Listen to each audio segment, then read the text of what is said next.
Isang magpagpalang araw na naman po sa ating mga lahat at narito po ang ating recipe for the day, bupis na lutong bahay. Yan po itong ating magiging resulta mamaya lamang. Ito po ang ating mga gagamitin, yung karne ng baboy lamang loob na giniling. Tapos ito po yung sibuyas, bawang, luya. Ito po yung ating pampakulay na yan. Yan po yung mga magic sarap.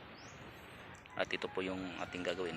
Magpakulo na po tayo ng mantika sa ating kawali. Painitin po natin ito. Ayan. Lagay na natin ang ating bawang, luya. At syempre itong sibuyas ilagay din natin. Ayan. Isunod na rin po natin ang ating bell pepper. Ginayat-gayat ko ng pino yung bell pepper. Ayan. Ayan. Digid lang naman ito nakuha namin dito. May tayong siling digid dyan, pepper, yung mga siling haba mayroon tayo dyan sa paligid ng bahay. Ayan ho, igisa lang po natin ito ng igisa na hanggang sa maging golden brown ang ating sibuyas, bawang at luya. Ayan, iuloyin po natin ito. Tapos ilagay po natin yung ating giniling na lamang loob ng baboy pag ito ay na golden brown. Ayan, ilagay na po natin itong ating giniling na lamang loob ng baboy.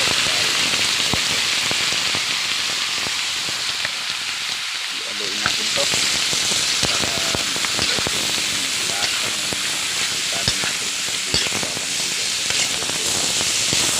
Ialoin natin to guys. Ayan. Tapos maya lamang itakpan natin to para makulob yung kanyang pagluto nito. Lagay natin ng suka. Yan, paminta.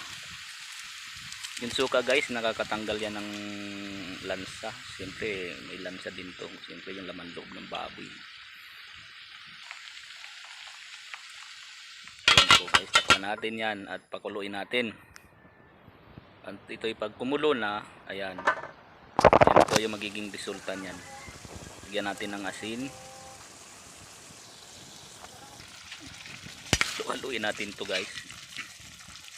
Guys, ang hinalo ko po palang pampakulay dito sa aking bopis, hindi po yung atswete powder, o hindi man.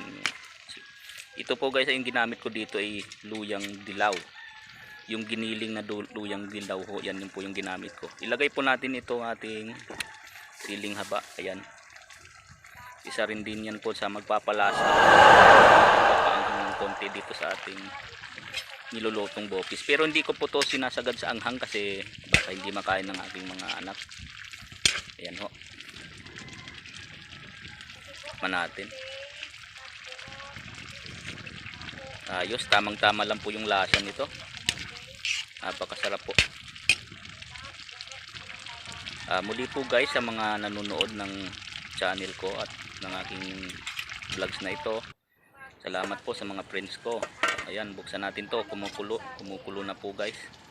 Dinagdagan ko to ng tubig dahil para lubusang lumambot itong ating giniling na lamang loob ng baboy. Masarap to pag malambot kasi kainin siyempre. Guys, salamat sa inyong panonood ng aking videos guys, sa mga friends ko dyan. At please subscribe my channel po. At sana po malayo pang marating natin. At marami pang vlogs na magagawa. Guys, paki-like and share din po ng channel ni na Kuya Noli Vlogs, Kuya Gacho Vlogs, Vince TV Vlogs, Alamid, Bexcider, at ang buong team Pahuway po ay paki-like, i-share po sila at i-subscribe na po. Yan, takpan natin. Ayan, kumukulo guys. Malapit na po ito maluto. Halu-haluin po natin yan. Ayan. Pag maliit na po yung sabaw nito at nagmamantika na po, pwede na po yan i-serve at okay na po yan. Salamat po sa inyong pagnood ng aking munting vlogs na ito. At